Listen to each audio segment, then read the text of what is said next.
Hi, this is Tamara from mooglyblog.com, and in this video I'm going to be demonstrating how to crochet the Yin-Yang Cat Bed, which is a free pattern you'll find on mooglyblog.com. Please go to the link in the description or go to your favorite search engine and simply type in Yin-Yang Cat Bed Moogly and it should pop right up. The Yin-Yang Cat Bed is an oversized pet bed perfect for cats and small dogs. You need a USL 8mm crochet hook, less than 500 yards of Bernat Blanket. I used 2 skeins of the coal or black colorway and 1 skein of the vintage white. This is the 6 super bulky sized Bernat Blanket. It also helps to have some stitch markers. Let's go ahead and get started making our Yin-Yang Cat Bed. The Yin-Yang Cat Bed measures approximately 22 inches across from edge to edge, so it's just a little bit bigger than standard large cat beds or pet beds. It also features 3 pieces, a base and then 2 circles, which are then sewn on to create extra padding bits and to create the look of the yin-yang. The base itself is quite simple, a flat circle that is worked in turn rounds, and then we simply work in our black along the sides. The edges themselves are folded over to create the stand-up sides of the cat bed. This way, since they're not stuffed and sewn down, it's a lot easier to throw it into the washer and dryer and get it to dry again quickly for use. Rounds 1 through 15 of this base, as I mentioned, are made using turned rounds where we join with a slip stitch and then work back the other direction, back and forth. This lets us work white stitches into white stitches and black stitches into black stitches. Of course, you can use whichever colors you'd like.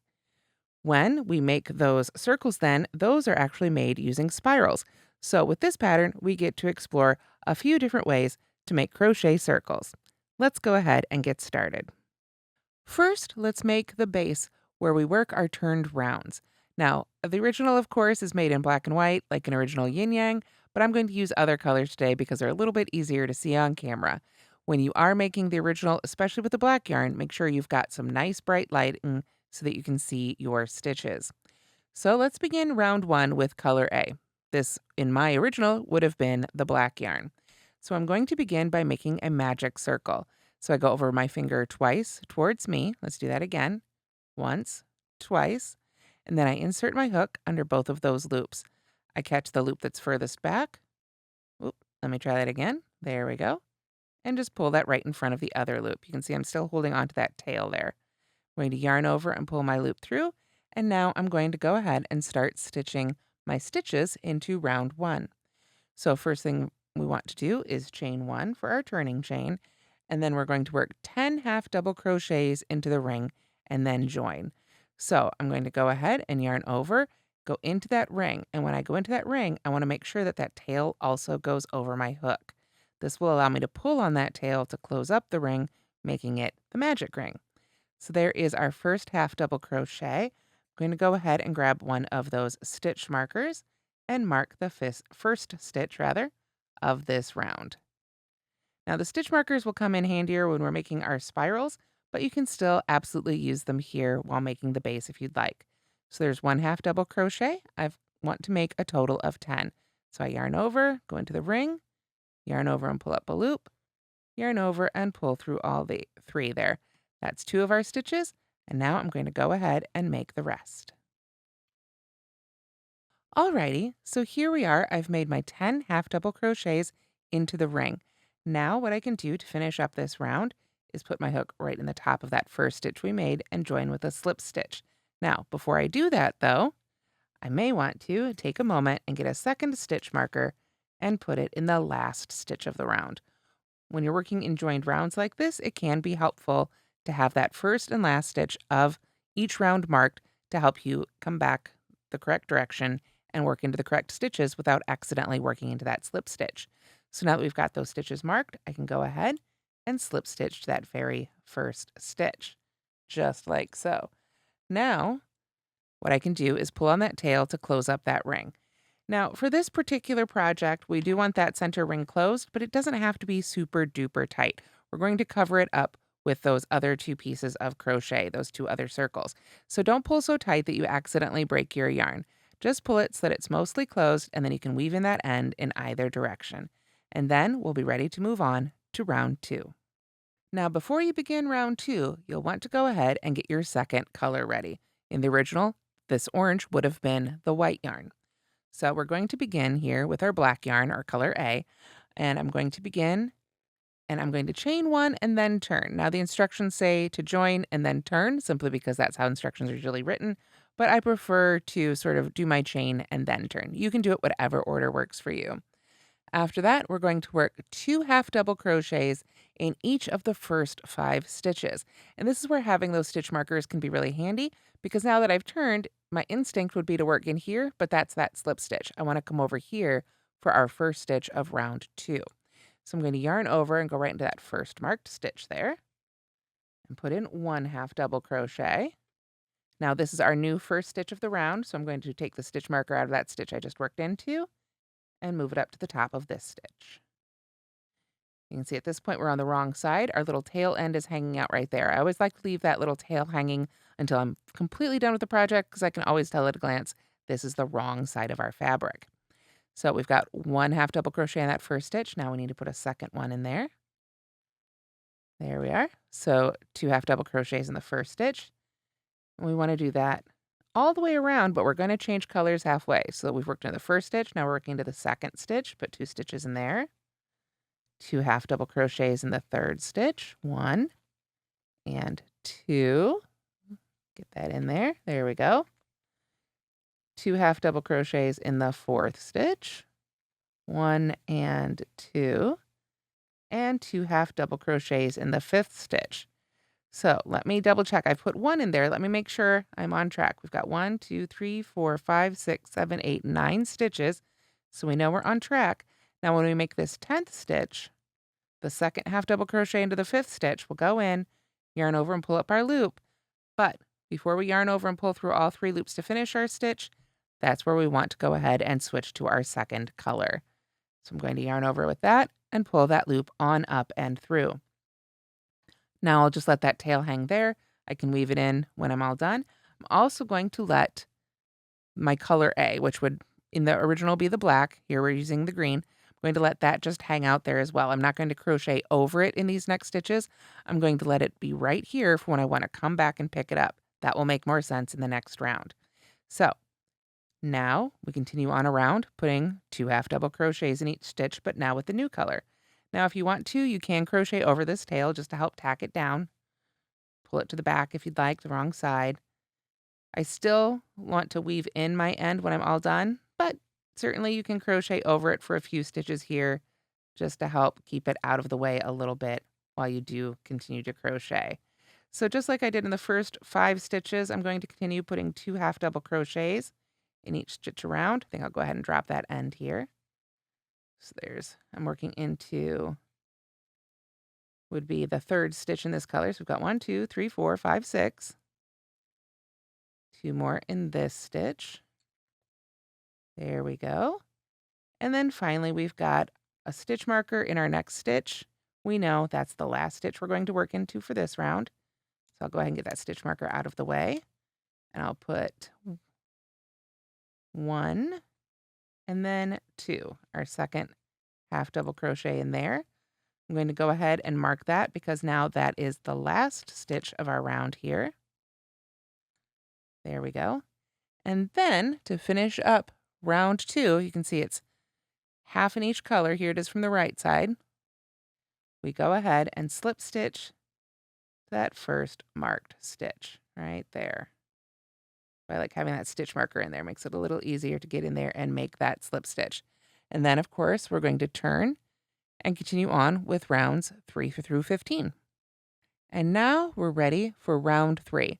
Now, if you're following along with the written instructions, you'll notice there's a big note here that says for rounds 3 through 15, we're going to continue to work color A into all color A stitches and color B into all color B stitches. So the instructions don't include the color changing instructions, but you can see with your eyes what color you are working. So let's go ahead and work round 3 here together. We're going to start, of course, with our chain 1. We want to make sure to turn, whether we do it before or after the chain is up to you. And then for round 3, we're going to start our repeat. Our repeat is 2 half double crochets into the next stitch, 1 half double crochet in the stitch after that. standard for making a flat circle. So we yarn over, make sure we jump over here to this first marked stitch. It's going to look like you want to work there, but that's that slip stitch again. That's why having those stitch markers in there is so very handy. So we'll go ahead and put our first stitch here in round 3. Make sure to mark it. You'll notice we're now back to working from the right side. We've got that center tail there telling us our wrong side. So there's our first stitch. We want to put a second stitch in the same stitch there, because that's how our repeat begins. 2 half double crochets in the next stitch, half double crochet in the stitch after that. You'll notice I'm working that same color into that same color. 2 half double crochets in the next stitch, half double crochet in the stitch after that. Pull up a little bit more of that color here. I always like to control the tension with my hands rather than letting the yarn ball sort of pull back on my work. So let's see, we've got 2, 1, 2, 1. So we continue our pattern. 2 in this stitch. Our ends will sort of straighten out there. 1 in the next. 2 in the next stitch. 1 and 2. And 1 in the stitch after that. Now we've got 2 stitches left in this orange color, so we know we're on track. 2 in the next stitch. 1, 2, and 1 in the stitch after that. But we can see it's the last stitch in that color. So when we pull up this end, we aren't going to finish with this color. We're going to just go ahead and drop this right to the back of our work, pick up our new color, yarn over, and pull through. So we're going right back to color A. We just left it hanging right there, so it's all ready for us when we come back around. Now we continue on with that same stitch pattern. 2 half double crochets in the next stitch. 1 and 2. Get that in there. There we go. And 1 in the stitch after that. And again, I'm not crocheting over that other color. I'm just letting it hang out right there so that when we come back around, it'll be ready to pick up again. So we continue 2 half double crochets in the next stitch, 1 half double crochet in the stitch after that, repeating all the way around. Alrighty, so I've got one more stitch here to make to finish up round 3. You can see how handy it is to have that stitch marker there telling you right where to finish up so you don't accidentally skip any stitches you're not supposed to skip either. So then I simply make sure to mark the top of that last stitch as well. And then just like the other row here, and every row going forward through row 15 or round 15, we join with a slip stitch. And then we're ready to turn and work back the other direction for round 4. So now we continue rounds 4 through 13, increasing in this flat circle, working again all our color A stitches into color A and all our color B stitches into color B. Otherwise, they're the standard instructions for a flat circle, so you can follow along with the written instructions for that. Let's go ahead, though, and make one more round, round 4 together. Again, after that, we're just continuing to grow our circle, working these same sort of repeats in half double crochet stitches. So the repeats themselves will just continue to grow so that our circle continues to grow. So let's begin round 4. We're going to start with our chain 1, of course. We want to make sure to turn so that we're working this color into these color stitches. So for round 4, our repeat is 2 half double crochets in the next stitch, half double crochet in the next 2 stitches after that. So we yarn over, go right into that first marked stitch. Get that stitch marker on out of the way there.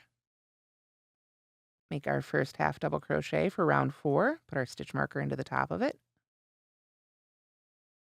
And then a second stitch right back in that same stitch. Then half double crochet in the next 2 stitches. 1, and then in the stitch after that. There we go. Then do that repeat again. 2 half double crochets in the next stitch. 1, 2, half double crochet in each of the stitches after 2 stitches after that. 1, and then 2. Now, as you continue to make these rounds, if you find that your 2 yarn colors are starting to get twisted together, it's helpful to just take a moment and you can either untwist your project or untwist the skeins so that it makes it easier to continue making your stitches. Other than that, we just continue working in this same sort of pattern I've been showing you. In this case, it's 2, and then 2, 1 in each of the 2 after that. Our increases will simply continue to increase, so to speak. We'll have 2 and then 3, 2 and then 4, 2 and then 5 as we continue to grow our circle. But we just keep working those same colors into the same one all the way, increasing through round 13. So for the sake of time, we're going to assume that I've continued working in pattern through round 13, continuing to grow our flat circle. For round 14 and round 15, we stop increasing. We start working even, but we're still doing the join and turn and switching colors. So let's go ahead and work a little facsimile of rounds 14 and 15 here together. So we're going to start with a chain 1 and then simply work your way around. No more increases. We still, like as I say though, want to make sure to change our colors. So we're simply going to work one color A stitch into each color A stitch and one color B stitch into each color B stitch, all the way around, join, turn, and do it once more for round 15. So now we're going to pretend we've gone all the way through round 15. You may see your cat bed or pet bed starting to cup a little bit. It might go that way as well. It doesn't really matter, of course. You can push it back either way, but a little bit of cupping at that point is normal because we're not increasing anymore. After you've finished round 15, then it's okay to go ahead and break color B. So this is going to be probably your white color if you're using the traditional colors. For me here, it's our orangey pink. So I'm going to go ahead and break that yarn. Of course, I want to leave a long enough tail to weave in our ends. But at this point, we're going to be using our color A or our black color to make the sides of our cat bed. So that begins in round 16. So after round 15, we only continue to work with color A. We're also going to stop turning. After round 15, you should have ended up here on the right side of our fabric. And now we can continue to just stitch with round 15. If you find that, you've got any other ends or anything in your way, if for some reason some of them ended up in front, you can go ahead and just push all those to the back with a yarn needle or with your hook. So for rounds 16 through 19, we continue with color A. We simply chain 1 and half double crochet in each stitch around. And then join. Again, we're not going to be turning anymore. We're just going to be working in joined rounds. Rounds 16 through 19 will start to build up that first side along the side of our cat bed. So after round 19, you should see your sides starting to come up like this. We've still got our wrong side of the fabric here, sort of on the outside of our bowl. And if you found that after you crocheted it went like this, it's not a big deal. We just push it just like that. So now we're going to say here on our little demo bowl, or demo cat bed, I should say, that we are ready for round 20, which is the last round for the base here where we increase. It just creates the little folding lip for the sides of our cat bed. So for round 20, we start with a chain of 1, and then we half double crochet in the next 12 stitches. So that's the first one there that I joined to. So I'll go ahead and put my stitch marker in there. I had that ready to go. So there's 1, and then 2, 3, 4, 5. You get the idea. On my little sample here, I don't quite have as many stitches, of course, as you'll have on your full size, but we do half double crochet in the first 12, then 2 half double crochets in the stitch after that. So not nearly as many increases in this round. We're only gaining a few stitches, but it's just enough to give us that little bit of a lip. So our repeat here for round 20 is half double crochet in 12, and then half double crochet twice in the stitch after that. So just a little bit of increasing here for round 20. Like I say, that just a little bit of increase creates that little bit of lip. After that, rounds 20 through 21, we go right back to half double crochet evenly to create the rest of the side. So let's take a look at what that looks like on our finished bed. So here are those rows on the full-size Yin-Yang Cat Bed. You can see here we've got our last 2 rounds worked evenly, then we worked evenly in the black. We had our round 20 here. I know it's kind of hard to see, but we'd have just a little bit of increasing right there, and that makes it really easy and lets us guides us where to fold that over. Those last few rounds, rounds 21 through 24, are right here, creating the other side of that lip. Again, if you wanted to, you could stuff this with fiber fill and sew this last round sort of down to that last round of black there to create a more sturdy lip, but I wanted to keep it just open and foldable to make it so much easier to wash and dry. So after you've made that base portion, you just go ahead and finish off that end, weave in your ends, and then we just are going to make these 2 spiral circles that go on top to create the yin-yang shape. So the next thing we need to do is make 2 circles, which we make in a spiral, that are then sewn onto the top of our cat bed to create the yin-yang look. So what we want to do is, as I say, make one in each color, one in color A and one in color B, whatever your colors are. Here I'm going to take this color and I'm going to start round 1 again with a magic circle. So these are going to be essentially the same instructions that we use for the cat bed, but now instead of changing colors and using turned rounds, we're now just going to be working in a spiral with one color at a time. So we've got our magic circle here ready to go. I'm going to get that started just as I did before. Get that locked together and then chain 1. And now what I'm going to do is first I'm going to work a single crochet into the ring, like so. And then I'm going to work 9 half double crochets into the ring. So we're still going to have a total of 10 stitches.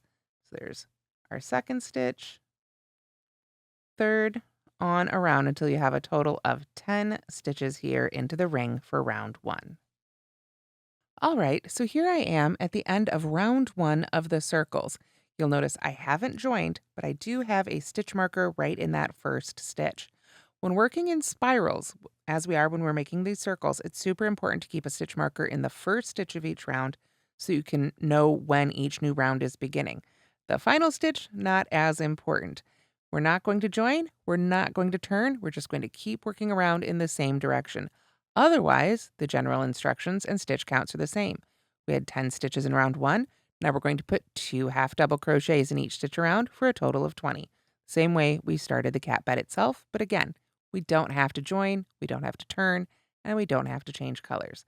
So let's go ahead and make round 2 here together. I'm going to go right into that first stitch, move that stitch marker out of the way for a moment, make the first half double crochet of this round, and put my stitch marker right in the top of that stitch. There we go. And then, since it's round 2, I want to put a second half double crochet in there. And then, as I say, continue on around 2 half double crochets in each stitch around. Now with spirals, because we don't have that jog at the beginning of the round, you can see how it's still smooth there. That's why it is so important for us to keep that stitch marker in there.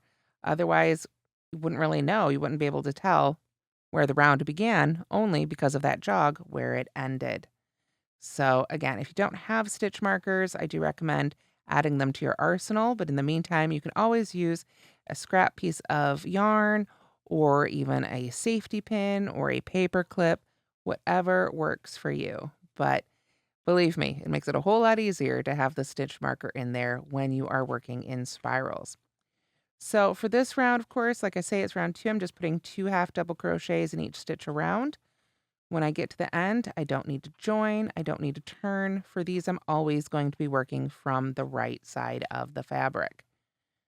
So I'm almost all the way around here in round 2. You can see I've got my stitch marker right there.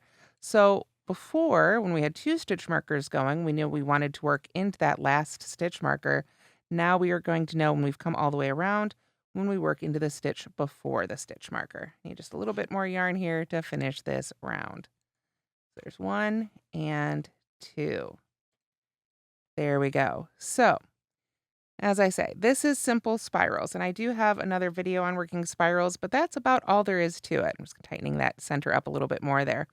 So we continue working, same basic stitch pattern, just now, like I say, we're working in spirals instead, still all half double crochets. We just had that first single crochet at the beginning of that first round.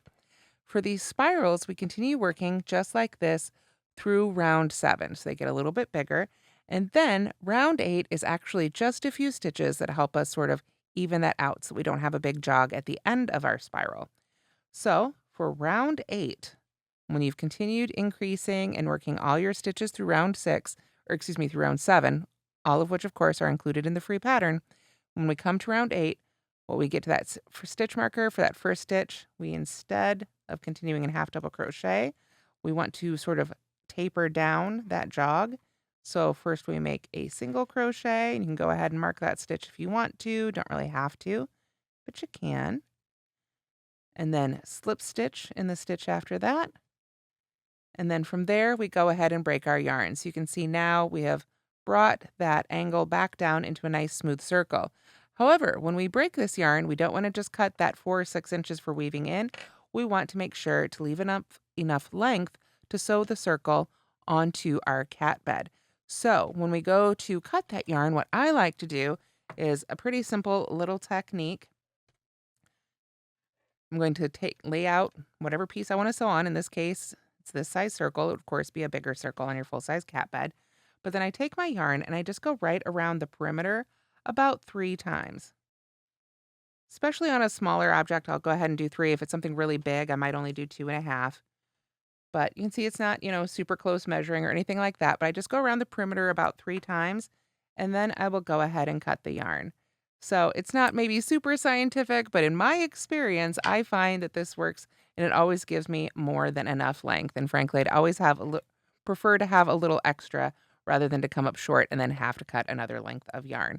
So after you've got that cut, you can just pull up on that end like so. And then, of course, you can use your yarn needle to sew your circles onto your cat bed. Alrighty, so to sew your circles to your cat bed, you're going to need a tapestry needle or a yarn needle, one with a big enough eye to fit the Bernat Blanket through. Now, before you start sewing, what I do recommend, and of course these aren't quite to scale, but I do recommend that you take those stitch markers again, bring in that little bowl of them here, and lay your circles out over your cat bed and use the stitch markers to pin them into place before you start sewing. So how you're going to lay them out, and again, this is not exactly to scale here, but you'll have 2 circles here, one in each color. So you want to basically find that center where we did all color A of the cat bed and line up one edge right there. Then I actually like to take that single crochet of that final round and line it up to the outside. And you just want to basically cover up that straight line there from the center straight out to the edge. And then you would do the same thing with the other colored circle right there. Then, after you've got them in place and you've used your stitch markers to pin them down, I literally just go right through the loops and then through a couple loops of the cat bed underneath. And I can pin it down right where I want it. Then we take the end of our circle and put it on our yarn needle. Now, there are a few different ways that you could sew this down, and I actually tried a couple different ones. At first, I thought I would want to whip stitch it, but after working with this a little bit, I realized for this particular project, I believe that the back stitch is going to give you a better result. So again, you can use whichever technique you like. And of course, I'm not exactly lined up very evenly here. I'm going to fake it a little bit for our demonstration. Just going to bring my end over here and pretend this is where the end of my yarn was attached. So I have something to sew to here. Let me pull that through here. A little bit of camera trickery, if you will. But basically, to sew our pieces on, the technique for the back stitch, which I do have a separate tutorial on my YouTube channel here, and I'll make sure to link it as well. It's linked in the pattern, and it will be linked in the video tutorial on the blog. We essentially go through just pick a stitch close to where your yarn end is here and get it tacked down. And then, if we look closely, you can see there's a stitch here and a stitch here. We want to go forward, just come right up through the bottom of the cat bed. It doesn't matter what the bottom looks like. That's going to be on the floor. Go to that 1, 2 ahead, come up through that stitch, and pull your yarn all the way through. Take your time with it. We don't want to put knots in the yarn. Then go back to the stitch before and go down through that one. A little fuzzy there. There we go. Alrighty. Now, look closely before I pull it all the way through. We're going down into that one. We came up through that one.